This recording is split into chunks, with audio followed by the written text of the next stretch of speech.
அனைவருக்கும் வணக்கம். தெய்வீக பலன்கள் சேனல் சார்பாக தங்களை அன்புடன் வரவேற்கிறோம்.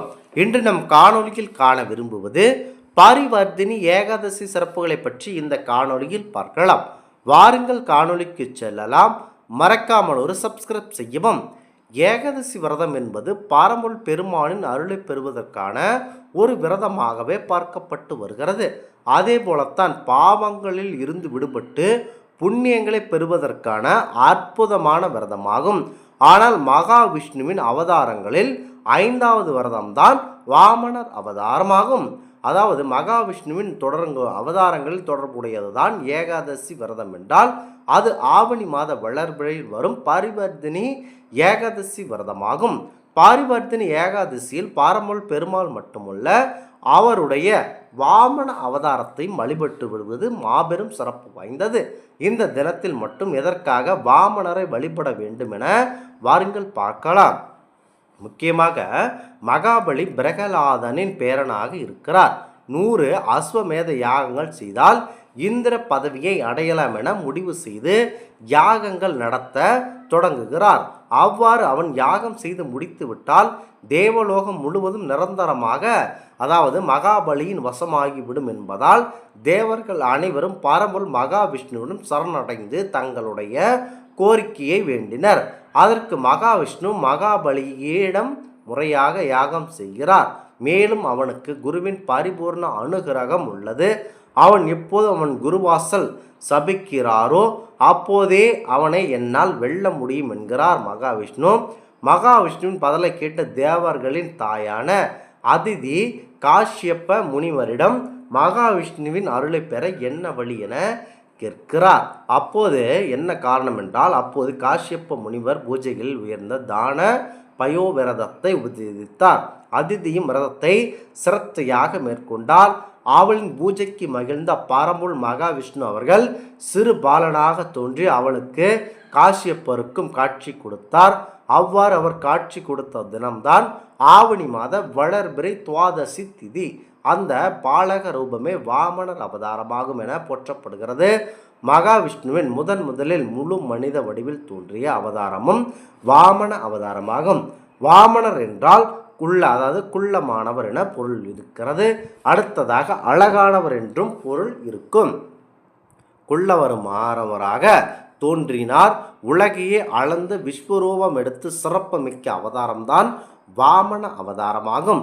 ஒளி வீசும் முகத்தை கொண்டவராக திகழ்ந்த அந்த பாலகனுக்கு கதிரவனே காயத்ரி மந்திரம் உபதேசித்தார். பிரம்மனே முப்புரி நூல்களையும் அணிவித்தார். கலைமகள் தன் கை ருத்ராட்ச மாலையை வழங்கி சந்திரன் தண்டமும் பூமாதேவி மான் தோளும் கொடுக்கிறார் என்கிறது புராணம். வாமனர் பிரம்மச்சாரியின் கோலம் கொண்டு மகாபலி யாகசாலைக்கு சென்றார். மகாபலி வாரி வழங்கி தானம் செய்து கொண்டிருக்கும் அவைக்கு எழுந்தருளி வாமனரை கண்டு அவையோர் எள்ளி நகைத்தனர். ஆனால் மகாபலியோ மரியாதைகளோடு அவரை வரவேற்று வேண்டுதல் யாது என கேட்கிறார். அதற்கு வாமனர் 3 அடி நிலம் வேண்டுமென கேட்கிறார். முக்கியமாக மகாபலிக்கு இந்த வேண்டுதல் வித்தியாசமாக இருக்க இன்னும் என்ன வேண்டுமோ கேளுங்கள் என்கிறார். ஆனால் வாமனரோ உன்னால் இயன்றால் 3 அடி நிலம் மற்றும் தருவதாக வாக்கு கொடுங்கள் போதும் என்கிறார் மகாவிஷ்ணு. இவற்றை பார்த்து கொண்டிருந்த மகாபலியின் குருவான சுக்கிரருக்கு சந்தேகம் ஏற்பட அவர் தன் தவ வலிமையால் வந்திருப்பது பாரம்பரிய மகாவிஷ்ணு முறை என்கிறதை அறிந்து கொள்கிறார் சுக்கிரர். மகாபலியிடம் சென்று வந்திருப்பது நாராயணன் என்று சொல்லி அவருக்கு கேட்கும் மரத்தை தர வேண்டாம் என சொல்லி தடுக்கிறார். அதனால் மகாபலியோ தன்னிடம் தானம் கேட்டவருக்கு இல்லை என சொல்ல இயலாது என சொன்னார். இதனால் சுக்கிராச்சாரியாரின் மனம் வருத்தம் அடைந்தது.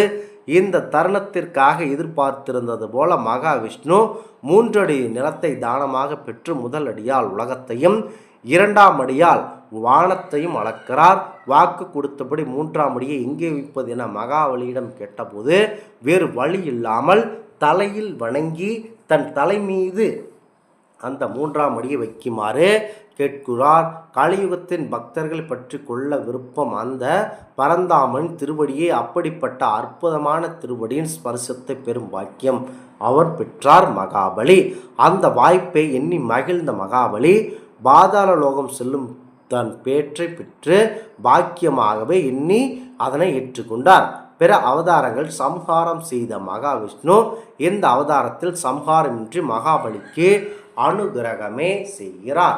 அதாவது மூன்றாம் அந்த அடியை கொடுப்பதாக, அதாவது அடியை கொடுப்பதாக 3 அடியை கொடுப்பதாக வரமளிக்கும் போது அதனை தாரை பார்க்கும்போது அந்த கலச, அதாவது அந்த முகண்டியின் முகத்தில் போய் சுக்கராச்சாரியார் தண்ணீர் கீழே ஊற்றாதுமாறு தடுத்து நிற்கிறார். அப்போது மகாவிஷ்ணு அவர்கள் ஒரு கோரை தர்ப்பை புல்லை எடுத்து குத்தும் போது சுக்கிரர் அவர்கள் அழகானவர் ஒரு கண் போய்விடுகிறது.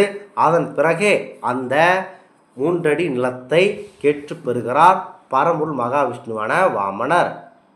முக்கியமாக நல்ல குரு நல்ல வழிகாட்டுபவர். தன் குருவான சுக்கராச்சாரியன் சொல்லை கேட்டதனாலேயே மகாபலி கேட்காததனாலேயே, அதாவது கேட்காதாலே மகாபலி வீழ்ந்தான். எனவேதான் வாமன அவதாரத்தை நவகிரகங்கள் குருவின் மகிமை நிறைந்த அவதாரம் எனும் சொல்கிறார்கள்.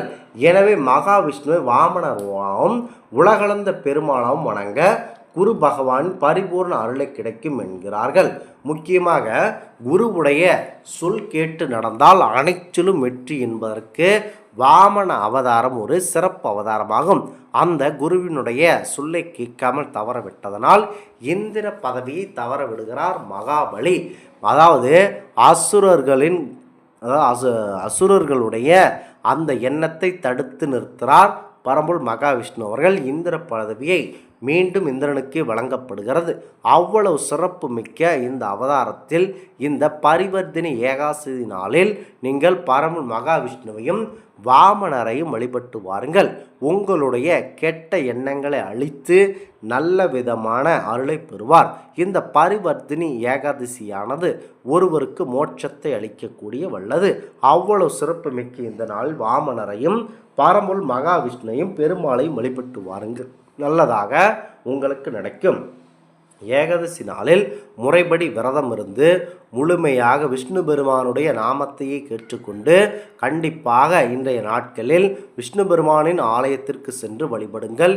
இன்றைய புனித நாளில் அவ்வளவு சிறப்பு மிக்க இந்த நாளில் பரம்பொருள் ஏகாதசி நாளான இந்த நாளில் பரம்பொருள் மகாவிஷ்ணுவை வழிபடுவது சால புண்ணியமாகும்.